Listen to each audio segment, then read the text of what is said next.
कि king George medical university जो है, इसकी पूरे विश्व में साख है, कोई संदेह नहीं कर सकता। यहाँ पे इस तरह की कोई अवैध, अराजक, आपराधिक गतिविधि चलती है, कोई सोच नहीं सकता। रमीजुद्दीन के खिलाफ उत्तर प्रदेश सरकार ने या उत्तर यहाँ की पुलिस ने, लखनऊ पुलिस ने कुर्की के आदेश जारी किए हैं और 25,000 रुपए का उसके ऊपर इनाम रखा गया है। लेकिन ये बात तो बिल्कुल सामने निकल कर आती है कि उस लड़की ने धर्म परिवर्तन नहीं किया, मुसलमान नहीं बनी, बड़े प्यार प्रेम में डूबने के बावजूद, और इसको नंगा किया। माता और पिता दोनों की उम्र 80 करीब करीब थी। दोनों की लाश ही उनके फ्लैट के अंदर मर गए। वो उनकी उनकी लाश सड़ गई, बहुत बुरी हालत में हो गई। सर नमस्कार। नमस्कार मनीष जी, दर्शकों को भी नमस्कार।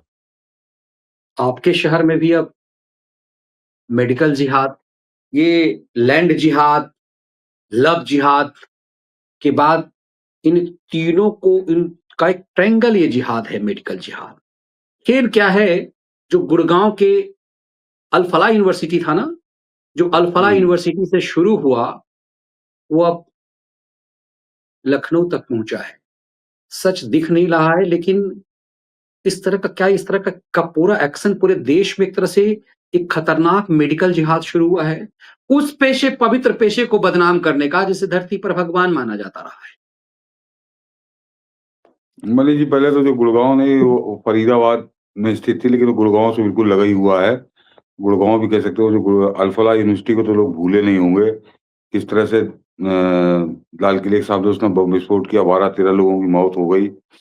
और तब तक कोई आदमी जानता नहीं था हिंदुस्तान में कि ये डॉक्टरों का भी जिहादी ग्रुप चल रहा है।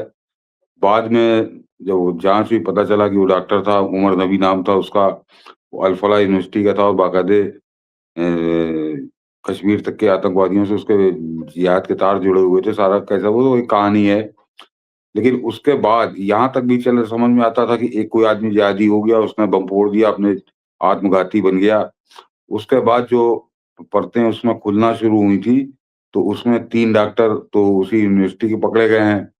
2 डॉक्टर उसी यूनिवर्सिटी से संबद्ध जो थे, वो कश्मीर में पकड़े गए हैं। यानी 5 आधा दर्जन डॉक्टर इस समय गिरफ्त में हैं और आतंकवाद में वो जिहाद करने के आरोप में बंदी हैं।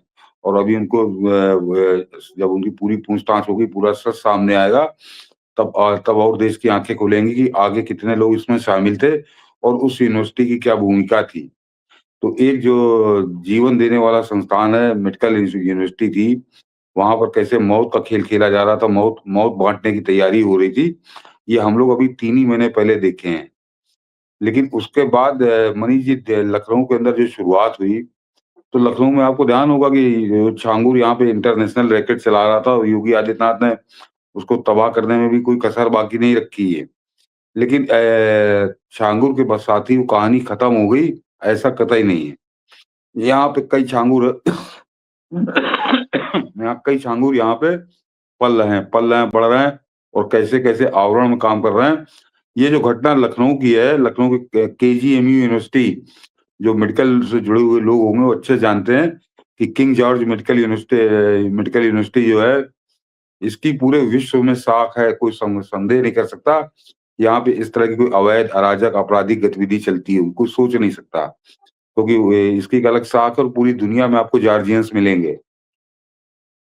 यहाँ पर मनीष जी, 15 दिन पहले एक लड़की ने आके रिपोर्ट करी कि ये डॉक्टर है रमीजुद्दीन नायक, और ये इसने मुझको शादी का झांसा देके यौन शोषण किया, मैं गर्भवती हुई, दुनिया भर की बातें उसने बताई।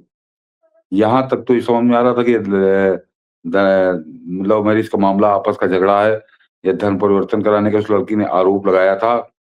लेकिन ये बात बढ़ते-बढ़ते जब आगे बढ़ी, तो बात मुख्यमंत्री योगी आदित्यनाथ तक पहुंची और उनको जब उस लड़की से मुलाकात कराई गई, उस लड़की ने बताया कि ये लड़का मुझको, इसने जुलाई में मिला, जुलाई में मिलने के बाद इसने कैसे मुझसे संबंध बनाए, कैसे गर्भवती हुई, फिर गर्भपात हुआ, ये सब बताया उसने। लेकिन इसमें एक चौंकाने वाला तथ्य और था। चौंकाने वाला तथ्य था कि उसको था कि मुझको ये जुलाई में मिला, लेकिन जुलाई से पहले उसने बताया कि इससे पहले एक हिंदू लड़की से शादी कर चुका है ये, और उस हिंदू लड़की से कोई बरसों पहले शादी नहीं हुई है। इसी साल 2025 में फरवरी में उसने निकाह किया था। यानी उस लड़की से शादी करने के 4 महीने बाद वो दूसरी लड़की ढूँढ रहा था, हिंदू लड़की को ढूँढ रहा था। ये लड़की जो है, ये हावड़ा बंगाल की, ये भी डॉक्टर है, एमडी का कोर्स कर रही है। ये भी केजीएमयू में ही है। तो एक तरह से हिंदू लड़कियों को बरगला के, फँसा के उनका धर्म परिवर्तन कराना और बाद में जब इस लड़की को तो थोड़ा ऐसे संबंध बढ़े, तो इस लड़की ने उसके ऊपर विवाह का दबाव डाला, अब मुझसे शादी करो। तब वो इधर-उधर की बातें करने लगा और कहने लगा कहीं तुम पहले धर्म परिवर्तन करो तब हम तुमसे शादी करेंगे। और वो लड़की अड़ गई कि मैं धर्म परिवर्तन नहीं करूँगी। ऐसी शादी करो जब तुम बड़े प्यार की बातें करते हो। उसके बाद उसने उसमें मार-पीट और डराना-धमकाना और उसकी कुछ फ़ोटोएँ रखे था, कुछ चिट्ठियाँ रखे था। वो कहने लगा कि अगर तुम मुझसे शादी नहीं करोगी या धर्म परिवर्तन नहीं करोगी तो मैं इसको सार्वजनिक कर दूँगा, तुम्हारा जीना हराम कर दूँगा। अंत में उस लड़की ने सुसाइड किया, दवा दवाई खा ली, उसने सुसाइड की कोशिश की। वो सुसाइड को उसके साथी डॉक्टर थी, साथ और डॉक्टरों ने उसको मिलके बचा लिया। जब वो सुसाइड से उभरी तब उसकी समझ में आया कि अब ये पॉइंट ऑफ नो रिटर्न है और तब उसने जब हल्ला मचाया उसके बाद जब योगी आदित्यनाथ के पास पहुँची, तो उसने जो रहस्योद्घाटन किया मनीष जी, कि एक तरफ एक हिंदू लड़की की इसी साल शादी करके उसको मुसलमान वो बना चुका था और अब ये दूसरा उसका टारगेट था कि इसको मुसलमान बनाना, हिंदू लड़की को टारगेट कर रहा था। तो इस पे बवाल हुआ जिस पे बात योगी तक पहुँची। लेकिन उसी के दौरान उसने एक बात और बताई और उसके बाद जो है जो केजीएमयू का प्रशासन है, एडमिनिस्ट्रेशन वो कटघरे में खड़ा होता है और कुछ और अधिकारी भी कटघरे में खड़े होते हैं। उसने कहा मैं अकेली नहीं हूँ। उसने कहा ये रमीजुद्दीन जो है ये पूरा गैंग चला रहा है इसी यूनिवर्सिटी कैंपस के अंदर और एक बड़ी संख्या में यहाँ पे जो छात्राएँ हैं उनके ऊपर दबाव बनाया जा रहा है कि या तो वो धर्म परिवर्तन कर लें या मुसलमान से शादी कर लें। ये लगातार चल रहा है और उसके अलावा उसने ये भी कहा कि ये जो यूनिवर्सिटी की लैब है, इसके अंदर इस तरह की धार्मिक गतिविधियाँ होती हैं, लोगों पे धर्म परिवर्तन का दबाव बनाया जाता है और कैसे पूरा खेल चल रहा है धर्म परिवर्तन का दबाव बनाकर। और इस बात की पुष्टि आगे यूँ हो गई मनीष जी कि जब जब हल्ला मचा पूरा शहर जाना, तो केजीएमयू प्रशासन के अधिकारियों ने स्वीकारा कि हाँ, इस तरह पैथोलॉजी विभाग है, उसकी लैब से संबंधित ऐसी शिकायतें पहले भी आती रही हैं। पहले हमको मिलती रही हैं और उसकी अब हम जाँच कर रहे हैं और बहुत गहराई से जाँच कर रहे हैं और उसमें कुछ डॉक्टर और कुछ कर्मचारी भी हमारे निशाने पे हैं। तो ये बात जो लड़की ने शुरू में कही थी, कि ये अकेला व्यक्ति नहीं, ये पूरा गैंग चला रहा है। ये बात तो अपने आप सही सिद्ध हो गई कि इसका मतलब पहले शिकायतें आ रही थी और उसपे कार्रवाई नहीं हो रही थी, लेकिन शिकायतें उनके संज्ञान में थीं। तो उसके बाद जब योगी आदित्यनाथ के बाद बा पा बा बात बात बात ये पास उनके पास ये बात पहुँची और उन्होंने पूरा अध्ययन करने के बाद कहा कि इसमें कोई बचने ना पाए, बड़ी गहराई से ध्यान से जाँच होनी चाहिए और बिना कठोरता के साथ। तो मनीष जी जो सबसे ज़्यादा संदेहास्पद है कि जैसे ही योगी का आदेश हुआ, उसके बाद रमीजुद्दीन फरार हो गया। वो जो डॉक्टर था, एमबीबीएस डॉक्टर था, 3 साल से वहाँ नौकरी कर रहा था, वो फरार हो गया जैसे आतंकवादी फरार होते हैं, चोर फरार होते हैं, लुटेरे फरार होते हैं, डकैत फरार होते हैं। इस तरह से वो एमबीबीएस डॉक्टर अपनी उस पहली बीवी तो क्या उसको तो उसने कन्वर्ट करा दिया था, मुसलमान बना दिया था, उसका एजेंडा पूरा हो गया था। जहाँ से उसको माल मिलता होगा वो कर ले लेगा। लेकिन उसके बाद वो फरार हो गया और बताया जा रहा है कि उसके कुछ और साथी जो संदेह के घेरे में थे, वो भी फरार हैं। रमीजुद्दीन के खिलाफ उत्तर प्रदेश सरकार ने या उत्तर यहाँ की पुलिस ने, लखनऊ पुलिस ने कुर्की के आदेश जारी किए हैं और 25,000 रुपए का उसके ऊपर इनाम रखा गया है। संभवतः कहीं मिलेगा तो ऑपरेशन लंगड़ा का शिकार ना हो जाए कहीं। अब वो घोषित भागा हुआ इनाम वाला अपराधी है और ये 24 घंटे के अंदर ये हुआ है कि 25,000 रुपए का इनाम और उसके मकान की कुर्की उसके तो ये है डॉक्टर रमीजुद्दीन, इसको पहचान लीजिए, ये भागा है, ये आदमी है रमीजुद्दीन और ये तो बगल में जो महिला आयोग की उपाध्यक्ष है अपर्णा यादव, उनसे जब उस लड़की की भेंट हुई तब की है। ये भी सुनवा दीजिए मनीष जी, इसमें कोई समस्या नहीं है। ये वो लड़की है पीड़िता जो है। सुधर तो जाओ एक जिहादियों, वरना तुम सबको चुन चुन करके राख के ढेर में मिला दिया जाएगा। राज्य महिला आयोग की उपाध्यक्ष अपर्णा यादव ने केजीएमयू में रेजिडेंट डॉक्टर के धर्मांतरण के मामले को लेकर नाराजगी जाहिर की। उस बच्ची को गुमराह किया गया, उसके बाद इस पे दबाव बनाया गया। आप सोचिए कितना मेंटल प्रेशर में होगी ये। तो मुझे लगता है इस तरीके के हरासमेंट के लिए हम कड़ी से कड़ी कार्रवाई करेंगे। ये बात के लिए हम इसको अश्योर करते हैं। उन्होंने कहा कि पीड़िता के साथ मतलब यहाँ खुल करके सीधे जिहादी शब्द का इस्तेमाल कर रही हैं अपर्णा यादव। हाँ, बिल्कुल यो अब तो स्पष्ट हो गया और उसके सबसे खास बात यह है कि अगर वो बड़ा सच्चा था, बड़ा सच बोल रहा था, बड़ा सच्चा मुसलमान था, तो वो भागा क्यों? और भागे भी मनीष जी। जो पुलिस की रिपोर्ट आ रही है आज की तारीख में, पुलिस ये बता रही है कि हिंदुस्तान में नहीं भागा है, वो भाग के नेपाल चला गया है। यानी उसने बॉर्डर पार करके वो एक तरह से नेपाल भागा है। और उसके यहाँ पे जो 2 घर हैं, एक लखनऊ और एक वहाँ जो आगरा का रहने वाला है। आगरा है, शायद उत्तराखंड है, उत्तराखंड का है। उसके दोनों घरों पे नोटिस चस्पा की जा रही है कुर्की की। तो अब आगे क्या होगा ये तो बात की बात है, लेकिन ये पूरा प्रकरण जो आया है लखनऊ के सामने, और इससे पहले ये पूरा गैंग एक चल रहा है यहाँ पे। इससे पहले मनीष जी अभी जुलाई में एक लड़का पकड़ा गया था। जुलाई में पकड़ा गया था, वो बाकायदे मोहम्मद रईस नाम का आधार कार्ड लिए हुए था। और वो मोहम्मद रईस ने उसका नाम अपना मोहम्मद मानस के नाम से वो आधार कार्ड रखे हुए था। और वो लड़की को लेकर मंदिर में गया था शादी करने, ताकि उसको बहका के किसी तरह लाए। लेकिन वहां पे पुजारी को शक हो गया, उसके कुछ रंग ढंग देख के उनका तुम्हारा आधार कार्ड में तो मानस लिखा है, लेकिन तुम्हारा नाम क्या, जो सख्ती की गई। तब उसने बताया कि मेरा नाम मोहम्मद रईस है, मैं शादी करके इसको मुसलमान बनाने के लिए लाया था, कि घर ले जाके मुसलमान बनाऊंगा। तो एक तरह से वो पूरा नेटवर्क जो है वो छांगुर का बलरामपुर से चलता है। बलरामपुर यहाँ से आप 150-200 किलोमीटर, 150 किलोमीटर मानिए। तो बलरामपुर के छांगुर से लेकर और ये मेडिकल कॉलेज तक रियाजुद्दीन ये बता रहा है कि उत्तर प्रदेश में बहुत जबरदस्त तरीके से लव जिहाद का पूरा नेटवर्क तैयार है। और उसमें वो अनपढ़ जाहिल मदरसा छाप छांगुर से लेकर और एमबीबीएस डॉक्टर रियाजुद्दीन, ये सब इसमें इकट्ठे हैं। और इसका भागना, फरार होना, ये अपने आप में पुष्टि करता है कि ये कोई सामान्य आपराधिक घटना नहीं है। ये पूरा गैंग चला रहा था, जो लड़की कह रही है। और अब वहां के जो प्रशासन है वो भी, उसने भी स्वीकार किया कि हमको पहले शिकायतें इस तरह की आई थी, और अब हम सबकी जांच कर रहे हैं, कर्मचारी हो जो डॉक्टर हों। तो ये बात एक तरह ये बताती है कि यहाँ पे जो आ जाते हैं ना, और अभी मैं बताऊंगा राजनीति कैसे नंगी हुई है। ये मनीष जी जो बताते हैं ना कि अरे वो तो भटके हुए नौजवान है, भटके हुए नौजवान है, ये शातिर नौजवान है, पढ़े लिखे नौजवान है, डॉक्टरी पढ़े लिखे नौजवान है। एक जब डॉक्टरी पढ़ लेता है तो लाल किले के सामने बम फोड़ता है, 11-12 आदमियों की जान ले लेता है। और दूसरा यहाँ पर किसने बड़े शातिर तरीके से, सुनियोजित तरीके से हिंदू लड़कियों को मुसलमान कैसे बनाया जाए, इस धंधे में लगा था। और उसका पूरा गैंग चल रहा था, वो मेडिकल कॉलेज की लैब के अंदर ये सब गतिविधियां चला रहा था। और जब पकड़ा जाता तो वो भी फरार है, वो भी आतंकवादी जैसे फरार होते हैं, डकैत फरार होते हैं, वैसे वो फरार है। तो ये अपने आप में बताता है मनीष जी, बहुत से लोग तो पढ़ा लिखा मुसलमान बड़ा अच्छा होता है, पढ़ा लिखा होना चाहिए। तो ये जो पढ़े लिखे सामने है, पढ़े लिखे लोगों का बड़ा डरावना सच सामने आया है। बिल्कुल, कुछ लोग लिख रहे हैं जो डॉक्टर, जो पढ़ी लिखी लड़की मूर्ख नहीं होती है, लेकिन आमतौर पे होता ये है कि जो मेडिकल जो डॉक्टर होती है वो चाहती है कि महिला, सामान्यतः आप देखे होंगे कि जो महिला डॉक्टर है वो 90% से ज्यादा वो किसी डॉक्टर से ही शादी करती है। मैं तो मनीष जी मैं आप जवाब दे दूं। ये जो भी सज्जन कह रहे हैं, इन्होंने पूरी बात सुनी नहीं ध्यान से। हम्म, वो साथ काम करती थी, वो भी डॉक्टर है, ये भी डॉक्टर है। उससे प्रेम करने, शादी करने की जब बात हुई, आखिर में झगड़ा किस बात पे हुआ है? वो कह रहा था तुम मुसलमान हो जाओ, धर्म परिवर्तन कर लो। लड़की इस पर तैयार नहीं हुई, और बात कहां तक बढ़ गई ये अभी आपकी समझ में आया होगा। वो फरार है, 25,000 का इनाम है उसके ऊपर। तो लड़की को कहीं तो क्रेडिट दीजिए। ये कौन सा तरीका है? ये वो वाली नहीं कि नहीं मेरा अब्दुल ऐसा नहीं है, ये वो वाली लड़की नहीं है।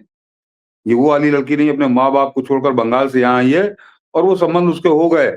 लेकिन उसके बाद वो अड़ी अपनी बात, और जब अड़ी तो इसका पूरा राज खुल गया। तो आप उस लड़की के साथ खड़े होइए, उस लड़की को कम से कम उसका साथ नहीं दे सकते, उसका साहस नहीं बढ़ा सकते, तो उसको कोसिए मत। ये जो कोसने वाला हमारे समाज में एक तरीका चलता है ना, उसका लाभ इन जिहादियों को और मिलता है कि लड़की सोचती है अब तो हम बर्बाद हो ही गए, अब हम बर्बाद हो गए, हमको पलट के कोई नहीं पूछेगा। तो वो एक तरह से जबरदस्ती भी सरेंडर कर देती हैं लड़कियां। क्यों सरेंडर करे? वो मुसलमान नहीं बनी इसके सामने। और बाकी प्रेम क्या होता है? प्रेम तो फिर हिंदुस्तान में फिर बहुत दूसरे तरह का कानून बनाना पड़ेगा।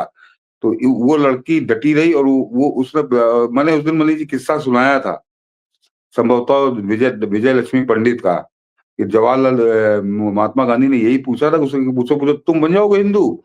तो अगर लड़की इस तरह की शर्त रखती है तो क्या वो क्यों नहीं हुई शादी? और वो उसने जब धर्म परिवर्तन नहीं किया तो उनके बड़े व्यक्तिगत बातें हैं। लेकिन ये बात तो बिल्कुल सामने निकल कर आती है कि उस लड़की ने धर्म परिवर्तन नहीं किया, मुसलमान नहीं बनी, बड़े प्यार प्रेम में डूबने के बावजूद, और इसको नंगा किया। ये पहले भी एक हिंदू लड़की को इस तरह से फंसाकर उसको तो धर्म परिवर्तन करा चुका था। और इस हद तक नंगा किया है कि इसका पूरा गैंग नष्ट भ्रष्ट है, पूरी जांच चल रही है, उसमें कौन डॉक्टर और कौन कर्मचारी जो मुसलमान है वो इसमें शामिल है, और ये खुद भागकर अपनी जान बचाकर भागा है। 25,000 रुपए इनाम है, कहीं पुलिस के हत्थे चढ़ जाएगा तो हो सकता है ऑपरेशन लंगड़ा का शिकार हो जाए। तो उस लड़की का साहस बढ़ाइए। बिल्कुल। और ये इस तरह की चीजें देखिए कि हरियाणा के अल-फलाह यूनिवर्सिटी, जो फरीदाबाद का अल-फलाह यूनिवर्सिटी है, वो चीजें सामने आने के बाद, ऐसा नहीं कि उसके बाद की घटना है, ये एकदम से पैरेलल वे में चल रहा है। खबर बाद में आई है, लेकिन ये गेम प्लान बहुत दिनों से चल रहा है। ये पाया जाता है कि आमतौर पे इस तरह की लड़कियों को फंसाया जाता है, और उसके बाद चूंकि ये महिला, आम नया कहते हैं ना, नया मुल्ला ज्यादा प्याज खाता है। ज्यादातर आप देखेंगे जितना भी बम ब्लास्ट में इस्तेमाल किया जाता है वो नए मुल्ले होते हैं। तो क्या ये जानबूझ करके मेडिकल जिहाद इसीलिए चलाया जा रहा है? क्योंकि अब तो अल-फलाह का जो मामला सामने आया है वो तो बहुत घिनौना था। प्लांट वे में डॉक्टर्स इस ढंग का धंधा कर रहे थे, जैसे इंजीनियर बना रहे हो, बम बना रहे हो।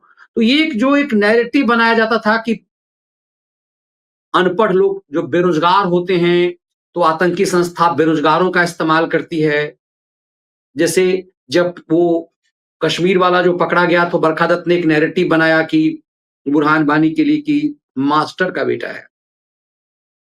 तो ये क्या पूरा जो खेल है, ये क्या सिर्फ एक लड़की से, एक हिंदू लड़की से शादी करने का लव जिहाद था? हम इसे मेडिकल जिहाद क्यों कह रहे हैं?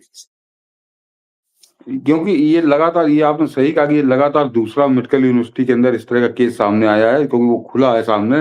अल-फलाह में हम लोगों ने देखा, वहाँ आतंकवादी थे, यहाँ पे धार्मिक आतंकवादी हैं, मजहबी आतंकवादी हैं, जो मजहब के नाम पे आतंकवाद बना रहे हैं। कैसा वो जिहाद चला रहे हैं, गजवा हिंद का अपना पूरा प्रोजेक्ट चला रहे हैं। और सबसे खास उन्होंने कहा, ये अकेला एक प्रेम प्रसंग का मामला नहीं है, क्योंकि उसके बाद जब आगे ये 10-15 दिन पहले जब सामने आया था, हम लोगों ने भी इसका जिक्र नहीं किया था। लेकिन अब जब सच सामने खुलकर आ रहा है तो ये प्रेम प्रसंग का तो कोई लेने देना नहीं है। ये एक साजिश के तहत हिंदू लड़कियों को मुसलमान बनाने का मामला है। और मैंने कहा ना, इसी साल उसने फरवरी में एक हिंदू लड़की से शादी करके उसको मुसलमान बनाया, और 4 महीने बाद वो इस पे जुट गया। तो एक वो एजेंडे के तहत चल रहा था, तो ये आतंकवादी से कम नहीं है ये लोग। और ये अपनी गुनहगारी इसने खुद साबित कर दी है। ये व्यक्ति आज ये फरार क्यों है? अगर ये बड़ा ईमानदार था, डॉक्टर है, 2023 से यहाँ रेजिडेंट डॉक्टर था इस केजीएमयू में, तो ऐसा आदमी फरार होता तो इसका मतलब अब उसकी समझ में आया कि अब उसका भेद खुलने वाला। दूसरे लड़की ने जो खोला कहा, और उसके बाद विश्वविद्यालय प्रशासन उसकी पुष्टि कर रहा है कि ऐसी गतिविधियों की पहले से शिकायतें थी, और अब उनकी जांच हो रही है, क्योंकि योगी आदित्यनाथ के पास बात पहुंची है और उन्होंने कठोरता से जांच करने की बात की है। तो अब वो कहा कि पहले जांच हो रही थी, और कुछ कर्मचारियों और डॉक्टरों की भूमिका इसमें बड़ी संदिग्ध नजर आ रही है, उनकी भी जांच चल रही है। तो ये एक रैकेट चला के काम कर रहे थे। तो रैकेट चला रहा है बस। इसीलिए हम इसे कह रहे हैं कि मेडिकल गजबा हिंद, ये मेडिकल जिहाद है। और ये एक नया, मुझे लगता है अब तक तुम लोग लैंड जिहाद, लव जिहाद, इस तरह की बातें तो कर रहे हैं, ये खतरनाक रूप लेता जा रहा है, जिसकी ओर आप इशारा कर रहे हैं। ये 1-2 का मामला नहीं है। इस लड़की को, उद्देश्य इस लड़की को इस्लामिक दुनिया में ला करके, कहते हैं ना कि एक सीधे मानव बम बनाना, इस्तेमाल करना। अब ये जो लोग ये कह रहे हैं ना कि ये डॉक्टर है, समझदार नहीं थी क्या? पढ़ लिख लेने से कोई नैतिक रूप से इस ढंग से समझदार नहीं हो जाता। खास करके मेडिकल इंजीनियरिंग के पेशे में मैं अभी देख रहा था, इस पे चर्चा करने की जरूरत है कि हर घर में इसकी चर्चा हो। अभी एक वीडियो मैं देख रहा था, एक बुजुर्ग हैं, वो अनाथालय में, जो वृद्धा होम में, उससे एक यूट्यूबर पूछ रहा है, आज ही मैं वो वीडियो देख रहा था बहुत, कि तो कह रहा है कि मेरा बेटा एक IITN है, एक डॉक्टर है, और वो रोने लगा कि मैं यहाँ रहता हूँ। दरअसल आप बच्चों को अक्सर मशीन बना देते हैं, पढ़ो पढ़ो पढ़ो, और अक्सर आप देखेंगे इस तरह के पढ़ने लिखने वालों को, उन्हें क्या फर्क पड़ता है? जिस तरह से ये पारा कहता है ना कि क्या हो गया यदि भारत मुसलमान देश बन जाएगा तो क्या हो जाएगा? अब इसे पता नहीं है कि जब उसकी बेटी को उठा करके कोई ले जाएगा, अपने ऊपर जब तक बीतता नहीं तब तक समझ में नहीं आता। ये पारा कहता है मैं अपनी बेटी को पब्लिक नहीं करता क्योंकि इस तरह की दिक्कत हो जाएगी, लेकिन पब्लिक मंच पे क्या करता है?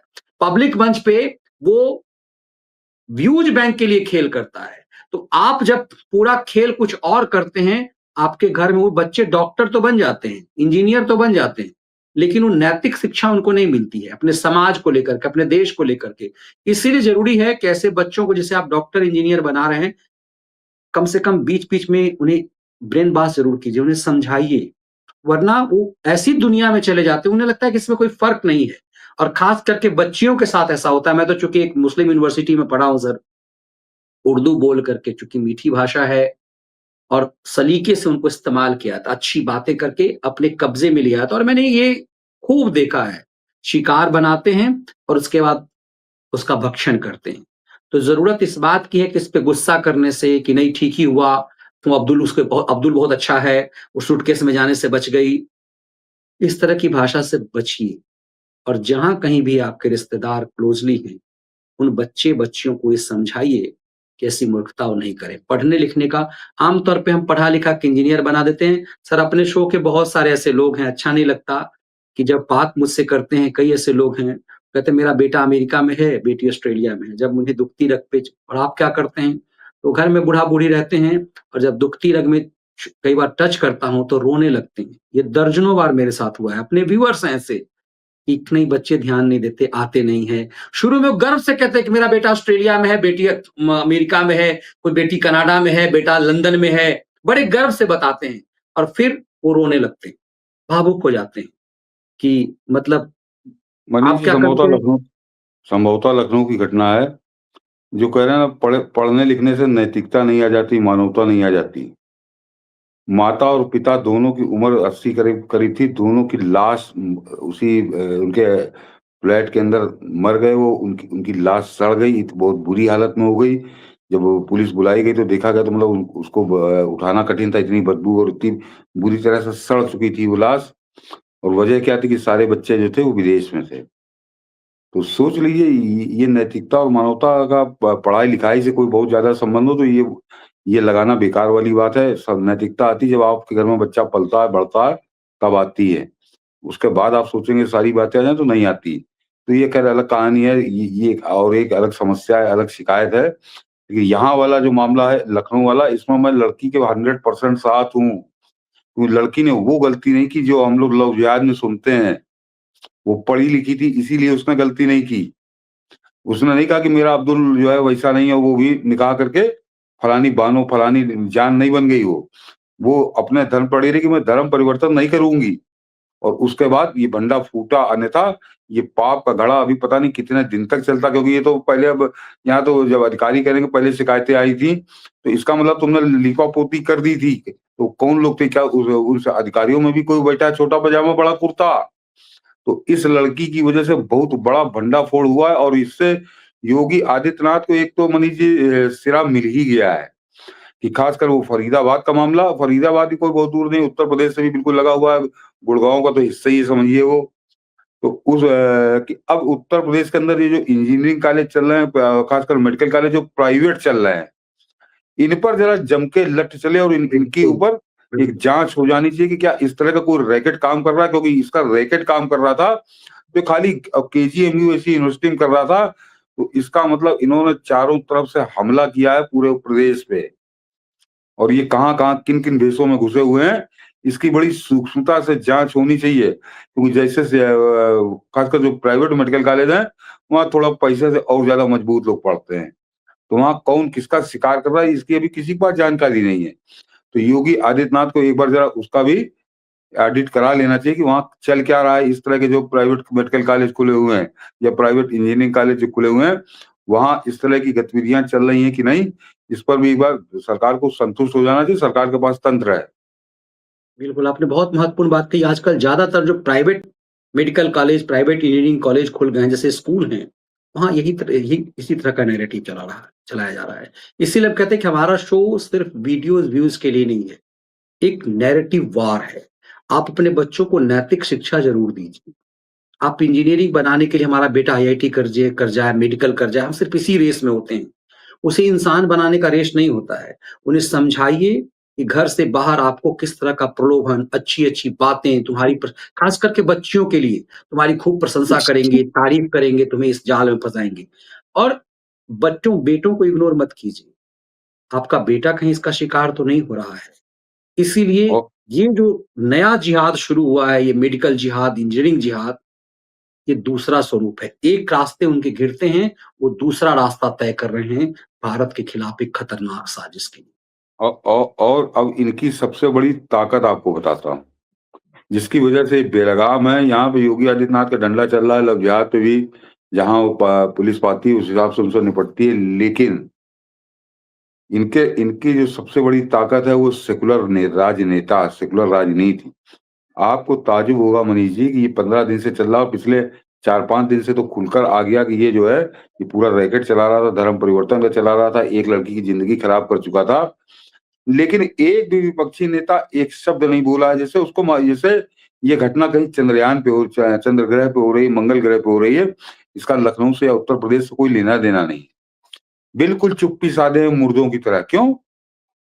तुमको वो कुलदीप सिंह सेंगर वाला जो अभी भी संदिग्ध विवादास्पद है, जिसपे जमानत मिली है, उस पर तुम नाचने लगे, कूदने लगे, रास्ता बंद करने लगे। लेकिन तुमको इस लड़की की जो चिल्ला कर खुद कह रही है और अब वो सामने आ रहा है खुल के, और वो डॉक्टर भागकर फरार हो गया 25 से। क्यों? वो मुसलमान है। वो मुसलमान है, लव जिहाद का एजेंडा चला रहा था। तो एक भी समाजवादी पार्टी का, कांग्रेस का या अन्य विपक्षी दलों का एक भी नेता इस पर नहीं बोला है। तो आप ये भी समझ लीजिए कि आप कितने अकेले हैं। अगर राजनीतिक दल पे बात करिए, राजनीति की बात करिए, तो सिवाय भाजपा के कोई तो आपके साथ खड़ा नहीं है। इसलिए ये बहुत बेलगाम है, इसलिए बहुत बेखौफ है कि हम कुछ भी करें। राजनीति अगर उनकी सरकार होती तो कोई बात ही नहीं थी, अब तो हो सकता मार डालता, इस लड़की का कत्ल कर देता वो, जब इस हद तक वो अपराधी है। लेकिन जब सरकार है, योगी आदित्यनाथ जैसा मुख्यमंत्री है, तब इनकी हरकत है।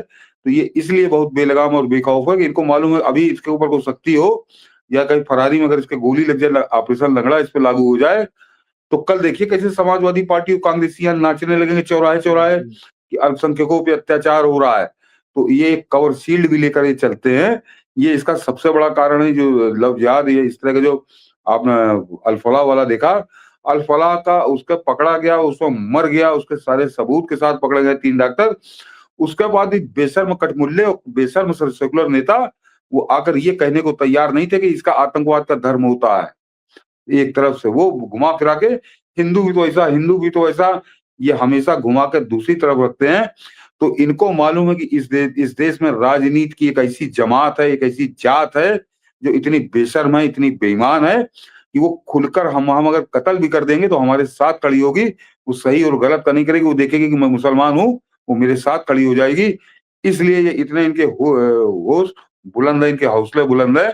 और इसका जब तक जमकर विरोध नहीं होगा तब तक ये इसी तरह से बुलंद रहे, क्योंकि वो जो बेशर्म बेईमान सेकुलर नेता हैं वो हमेशा इनके साथ नंगे होके खड़े हो जाते हैं, कोई लाज शर्म उनको नहीं होती।